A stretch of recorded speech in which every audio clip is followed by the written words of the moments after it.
నా పేరు దుర్గారెడ్డి. నేను సామాజిక కార్యకర్తని. నేను రాష్ట్రీయ స్వయంసేవక సంఘంలో కార్యకర్తగా పనిచేస్తున్నాను. గత 7 సంవత్సరాలుగా జాగృతి తెలుగు వీక్లీ అసోసియేట్ ఎడిటర్గా ఉంటున్నాను.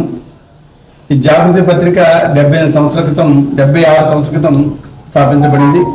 దీపావళి రోజున సమాజంలో మంచి విషయాలని, అంటే ఈ దేశానికి భారతీయత ఏదైతే మనకు వెన్నెముకో ఆ విధంగా భారతీయతని ఆధారం చేసుకొని జాతీయతని పెంపొందించడానికి ఒక సామాజిక, రాజకీయ, సాంస్కృతిక పత్రికగా జాగృతి 76 సంవత్సరాలుగా నడుస్తుంది. సార్, జాగృతి అంటే ఏంటి సార్? జాగృతి అంటే ప్రజలలో ఒక అవేకనింగ్, అంటే మన ధర్మం పట్ల, మన సంస్కృతి పట్ల, భారతీయత పట్ల ఒక అవేకనింగ్ కలగజేయడమే జాగృతి పత్రిక ఉద్దేశం. ఆ విధంగా జాగృతి పత్రిక ప్రారంభించబడింది. ఈ జాగృతి పత్రిక ప్రతి సంవత్సరం కూడా దీపావళికి ఒక ప్రత్యేక సంచిక విడుదల చేస్తుంటాము, ఒక్కొక్క సబ్జెక్టు మీద. ఈ రాబోయే దీపావళికి దేవాలయాల యొక్క ప్రాశస్త్యం గురించి, అంటే దేవాలయం అంటే కేవలం భక్తి కేంద్రమే కాదు, సామాజిక కేంద్రము, అంటే ఒక సామాజిక సేవా కేంద్రంగా మన దేవాలయాలు ఉండేటివి. అది కాస్త మెల్లిమెల్లిగా కనుమరుగవుతుంది. మళ్ళీ దానిని ప్రాచీన వైభవం వైపు మన దేవాలయాల్ని నడిపించాలి. ఆ విధంగా ట్రస్టీలు కావచ్చు, ఎండోమెంట్ కావచ్చు, ఆ విధంగా దేవాలయాన్ని ముందుకు తీసుకోవాలనే ఉద్దేశంతో, ఆ కాన్సెప్ట్తో మనం ఈ సంవత్సరము జాగృతి ప్రత్యేక సంచిక ఒక 300 పేజీలతో వెలువడబోతుంది. ప్రపంచంలో భారతదేశానికి ఒక విశిష్టమైన స్థానం ఉంది. సాధారణ మానవుని మాధవునిగా తీర్చిదిద్దే వ్యవస్థలో తల్లి, తండ్రి, గురువు, దైవము అన్నారు. అలా ఈ దైవము అనేది మనిషికి భక్తి భావన నిర్మాణం చేస్తుంది. ఈ భక్తి భావనతో తన జీవితాన్ని సార్థకం చేసుకోగలుగుతాడు. ఎలా అంటే భక్తి ద్వారా అతనిలో జీవన విలువలు నిర్మాణం అవుతాయి. దానికోసమే పేర్లు, ఎన్ని రకాల పేర్లు పెట్టుకున్నా భగవంతుడు ఒకడే అయినప్పటికీ రకరకాల ఆరాధనా పద్ధతుల్లో భగవంతుని మనం ఆరాధిస్తుంటాం. అలా ఈ దేశంలో ఒక దైవ ఆరాధన అనేది జీవన సాఫల్యానికి ఏర్పాటు చేయనట్టు ఒక వ్యవస్థ అని మనం భావించవచ్చు. దానికి మనం నిరాకారంగా పూజించవచ్చు, సగుణాకారంగా పూజించవచ్చు. కాబట్టి ఆ విధంగా మూర్తి రూపంలో పూజించే అలవాటు మనకుంది.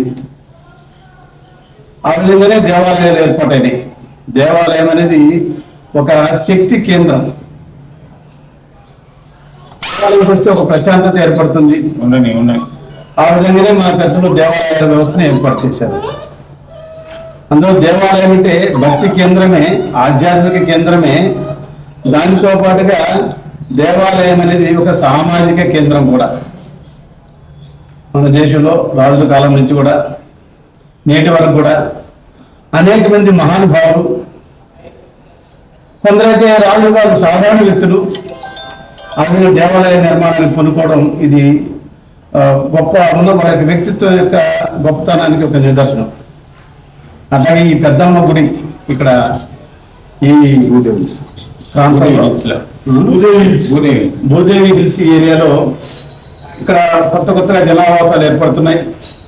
ఈ స్థలంలో ఒక మందిరం ఉండాలి, అది ప్రజోపకరంగా అందరికీ ఉపయోగపడేటట్టు ఉండాలి, ఒక ఆధ్యాత్మిక కేంద్రంగా ఉండాలి అని చెప్పి భావించి ఇక్కడ బాలకృష్ణ గారు ఆధ్వర్యంలో ఒక మంచి అమ్మవారి గుడి, శక్తి దేవాలయం, శక్తికి మించింది ఏమీ లేదు. ఇప్పుడు దేవి నవరాత్రులు ప్రారంభం కాబోతున్నాయి రేపు నుంచి.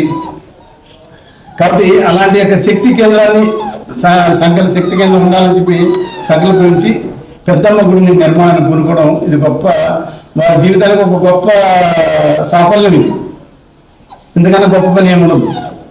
కాబట్టి ఆ విధంగా ఒక దేవాలయము భవిష్యత్తులో ఈ దేవాలయం కేవలం ఆధ్యాత్మిక కేంద్రమే కాదు, ఒక సామాజిక కేంద్రంగా, అంటే విద్య ఈ దేవాలయం కేంద్రంగా ఇక్కడ పేదవాళ్ళు వైద్యం పొందాలి, ఈ దేవాలయం కేంద్రంగా ఇక్కడ చుట్టుపక్కల వాళ్ళకి పేదవాళ్ళు నిరుపేదకి విద్య అందాలి, ఈ దేవాలయం అంటే విద్య అంటే పాఠశాల నడపడమే కదా, ఒక మంచి లైబ్రరీ నడపచ్చు, పాఠశాల కావచ్చు. అట్లాగే ఈ దేవాలయం కేంద్రంగా పేదలకి అన్నదానం కూడా జరగాలి. అవి మన భారతీయ కళలు ఏవైతే అవి ఈ దేవాలయం కేంద్రంగా పోషింపబడాలి. ఇది మన భారతీయతలో ఉన్న యొక్క దేవాలయం యొక్క ఉద్దేశం కూడా, ఈ కాన్సెప్ట్ కూడా ఇదే. మాతా అమృతానందమయ్య గారు కూడా ఇదే విషయం చెప్తున్నారు. దేవాలయం అంటే విద్య, వైద్యము, అట్లాగే పేదలకి ఆకలి తీరడము, ఇలాంటివన్నీ నెరవేరాలి ఈ దేవాలయం కేంద్రంగా అని చెప్పి అమ్మవారు కూడా చెప్తూ ఉంటారు. ఆ విధంగా బాలకృష్ణ గారు ఇక్కడ ఒక అమ్మవారి దేవాలయం కూడుకోవడం, ఈ పేద ఇప్పుడిప్పుడే నిర్మాణం జరిగే లొకాలిటీలో ఇది భవిష్యత్తులో ఒక సామాజిక కేంద్రంగా రూపుదిద్దుకోవాలని చెప్పి నేను ఆశిస్తున్నాను. ఆ విధంగా ఇక్కడ వ్యక్తికి, ఎందుకంటే వ్యక్తి దేశం ఎప్పుడు బాగుపడుతుందంటే, ఎప్పుడు దేశం ఉన్నతి పొందుతుందంటే ప్రతి ఒక్క పౌరుడు దేశభక్తిని అలవర్చుకోవాలంటే, దేశభక్తి అంటే ఎదుటివారికి మోసం చేయకుండా తన కళ మీద తను నిలబడి ఆ విధంగా జీవించడమే చేతనైతే రావంత సహాయం చేయగలిగితే అదే గొప్ప దేశభక్తి. కాబట్టి అలాంటి ఒక మంచి సమాజాన్ని ఈ లొకాలిటీలో నిర్మాణం చేయడం కోసమే ఈ దేవాలయం ఒక కేంద్ర బిందువుగా, ఒక న్యూక్లియస్గా ఉండబోతుందని చెప్పేసి ఈ దేవాలయ నిర్మాణం చేసిన తర్వాత నాకు అనిపిస్తున్న విషయము. కాబట్టి అది ఒక గొప్ప పనికి పూనుకుంటే మీ అందరూ కూడా ధన్యవాదాలు జాగృతి పత్రిక తరఫున.